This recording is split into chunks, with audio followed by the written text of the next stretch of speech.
I'm Tom Bohmker. And I'm Josh Bohmker. We're pocket miners, and we've invited you to come along with us on a pocket hunting expedition. We have some fun things planned, and it'll be adventure, and we'll probably find some gold. We usually do. What is pocket gold, Josh?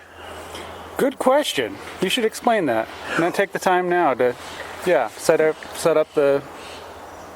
up. Well, you know, sometimes placer miners, when they're in the creek washing the gravel, they'll say, I hit a pocket. And they're talking about a crevice or something where the gold has accumulated, and they dig down and they find it. That is a form of pockets, but the way we use pockets is geologically, we'd probably say it's an enrichment of gold in a particular source lode or vein. We know that up in the mountains, that's where the gold comes from, or certain places where accidents of nature have allowed the gold to be formed in veins or decimated in larger zones. But sometimes there's extremely large masses of gold, or little chunks, nuggets, you can think of it, that get accumulated there. And in southern Oregon and portions of northern California, parts of the mother lode country in Washington, Liberty, there's areas they call pocket country because there were so many pockets, and we're right in the middle of one right here out of Cave Junction. Now, how long have you been living down here in Cave Junction on this? A couple years now. Yeah, right. How many places have you gone pocket hunting, do you think?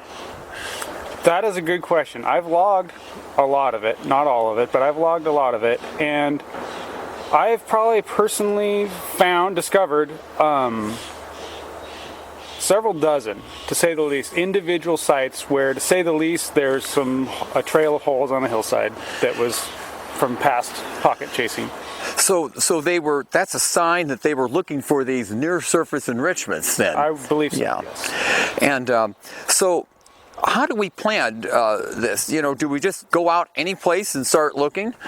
Well, I usually follow the geology of the area. Okay. Look for signs of geology. All right, because it's correct geology. Right. There's certain rock zones that do well. Mm-hmm. And now, what do you look for around here? If you're driving along the road, what would you look for?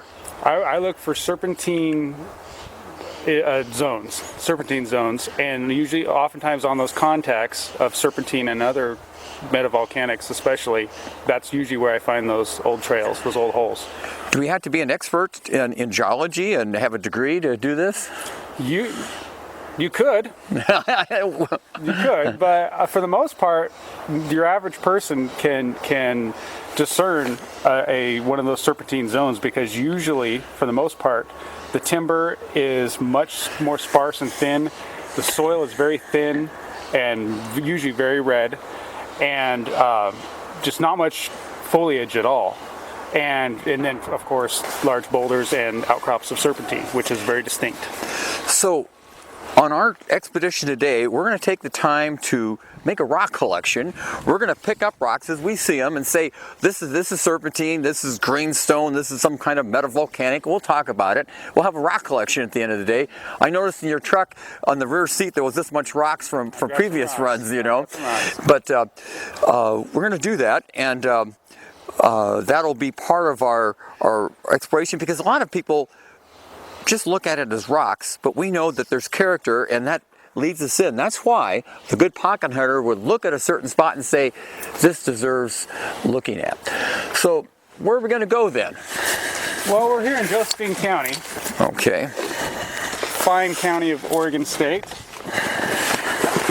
Right here on the map. We're right in here. And what's down in here off the map? That's California. That's California. Happy Camp and Redding would be down below. And you can clearly see these mountain ranges that are surrounding us, and the low valleys. And there's a lot of great countryside, to say the least, about this area. And so here's Ashland, here's Medford, here's Grants Pass, and here's the interstate going up toward Roseburg, and the coast would be over there. And tell us now, what's our first place we're going to stop at today, do you think? Probably up in the Siskiyou Range. That be over here somewhere? Yes. Right. Near the border, right there in the Siskiyou Range. Okay. And so we're going to go to some of those areas there. And It's all national forest over there. National forest, right. And we might add that if we overlay this with the geology, you'd see that there's a big belt of serpentine in here and other splotches of serpentine, greenstone, metavolcanic rocks, metasediment rocks, and those are all ones that those zones touch each other are usually gold occurrences occur. Oftentimes, another is the intrusive igneous rocks like granite and similar rocks to that, because they pop up in different places in here. Oftentimes on the edges of that is where the gold deposits are located. Let's look at some of the other maps we're going to use today. Here's the Forest Service map.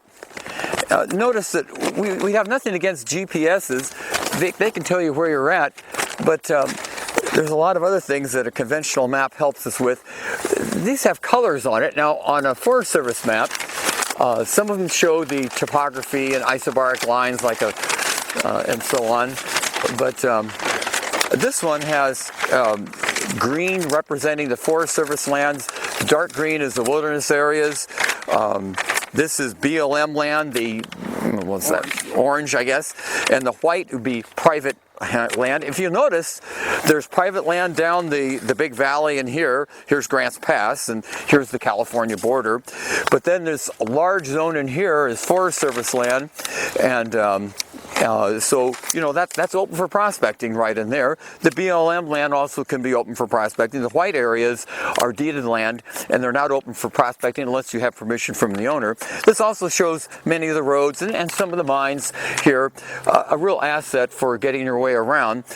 Now, what's special about this map is that it locates not all, but many of the historical mines or mines from the past. That's right. And they're symboled with a small pick and shovel. You're right. And it's a real treat to locate one of those pick and shovels on the map and then drive up the hills, into the hills, and find some old workings. It's a special thing. It's a real privilege to exercise that. Something else we should point out too is that along the bottom of the map are range numbers and townships here. That's the way that the legal subdivisions are when they surveyed this. And these little squares right in here, I happen to point to number 29 in a certain, it's range 4 east, township 40 south. And so many of the legal descriptions, when you look in the old books in the mines, it'll say range 40, or range 3, township 40, section number 29, the northeast corner. And actually, on this huge map, you can place exactly where that mine is located. And now when you get there, it could be a very steep hillside, and you could spend all day long in one section or a half a section or a quarter section trying to find a small diggings. I know that you and Bill walked into the Briggs mine, and that was just kind of dead reckoning, knowing where it was in the map and going to the closest they could, and they followed their way in. Now here's another map with color on it. Here's an area of the Galice area, and we're gonna be doing some working out there too, looking at some pocket mines. Now Galice is located. Here's Grants Pass. Galice is located right downriver. On the river. Right here. And in this area right in here. And so this shows the topography in the mountains and the river canyons. These colors represent the different geology zones here. This greenish is a softer sedimentary rock, and this is mostly greenstone right in here. That's a metamorphic igneous rock. And then you have the gabbros over here. There's also belts of serpentine, a lot of serpentine just off the map. Interestingly, this also shows these ancient river channels that are above the current one. The old channel mines was a famous placer mine. So this area not only had placers along the river and dredging and creeks. We dredged. Josh found his first nugget right over here years ago. But also several hundred feet above the current river channel are these ancient channels of gravel that were hydraulic mined in times of old, and also a lot of pocket mines. So there's a lot going on here, and some of the big mines are located on this map right in here. Here's another one. This was privately made by Charlotte Garcia, a geologist, we know. And this is a state map from a report from 1979. Again, it uses different colors to represent the rocks. Many times they use the ages, Jurassic and so on. Those are geologic ages. But and then by reading the description, it gives you an idea of what you're looking for and the kind of rocks that will be there. And along these contacts with these different colors, oftentimes there's faults, and oftentimes that's where gold deposits occur. And so they're very useful. In fact, we're going to go to that one spot over here by Wilderville where he noticed that there was a contact, and we're gonna go check it out and see if we can't find some pocket gold over there. So that's our plan. And the next thing is the tools we're going to bring, So let's talk about that. Well, yeah, you want to get set up? Yeah. Yeah, cool.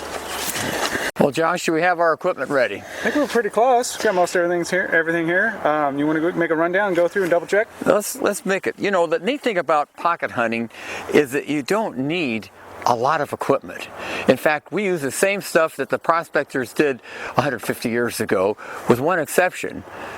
You know what that exception is? We have a major advantage. We have That's right. An electronic ear for the ground. Yeah. And it sniffs it out like a dog, a gold dog. And in fact, some of the detectors cost $10,000 and $20,000. Some of the elaborate ones. How much is something like this? This is like a $1,200 device. White's Electronics out of Oregon, Sweet Home, Oregon, and it's a good machine for a good all-purpose machine, and it's light and durable, and it works well. Have you found gold with it? This detector has found plenty of gold. Yes. Little pieces like this? Little pieces and big pieces. Okay, yeah, good. It works. So yeah, it's a fundamental part of this program. Now Josh has spent a lot of time with these detectors, and he's good at it. I've always done well with a much less expensive detector. And oh, by the way, do we ever bring coin detectors with us? Not usually. No. There's a time for them, for relic hunting and stuff like that. But you need a detector that's dedicated for gold. Usually works the best. Now that's $1,200. This is about $250. This finds small pieces of gold, and of course the way I look at it is that there's a lot more little pieces than there are the big ones. And I've been with you when you found big chunks like this, but you tune it on this tiny little speck of gold. It's the size of that's smaller than a salt grain, I think. And when you tune it up and it finds that piece of gold and goes beep, beep, beep, you're good. Unfortunately, it doesn't detect 50 feet away. You had to be up, a quarter or half inch, something like that. But these are very useful too, and we've used them in ore dumps, on hillsides, in creeks and crevices too. But other than that, the equipment we're using is basically what the old pocket hunters used. And most of the equipment a person can find very inexpensively. This is one of the key, though. This is important. This is a fundamental part of the program. Basically, how Old World is that for crushing and sampling ore samples, or quartz samples, ore samples, and we're going to be doing plenty of that today. We'll continue on with that, but that's the beginning of this right there. And we have small ones and big ones. These are like $30, and these could be $100. People have made them before too, but these are hard iron and they work really well. I tell people that I don't go out mining anytime without a mortar and pestle in there, because a lot of times we've spotted a piece of quartz even when we were placer mining and said, "Oh, I wonder if this has gold in it." Well, if you look at it and there's no big blobs of gold, how do you know? Well, it takes 2 hours, 3 hours, 2 days? No. A matter of seconds to crush one up. Now this is a pan. This has a drop center in it, and there's lots of different designs of gold pans, but for doing very careful panning of ore samples, what we're going to be doing, a drop center where it's got a little groove right in here works better. And usually you end up tapping it against the bumper and turning it, and the tail of tiny little specks of gold will go down in here quite easily. And it's a little different than placer mining, but it's a favorite way, and it's fast. And of course, you know, sometimes you can find big gold too doing this kind of work. Other than that, you know, we're down to We've got digging tools, something like this. some straining tools. Yeah, that's right. That's that as we pour through there. Plastic, but what's this? Is this something to do with lunch?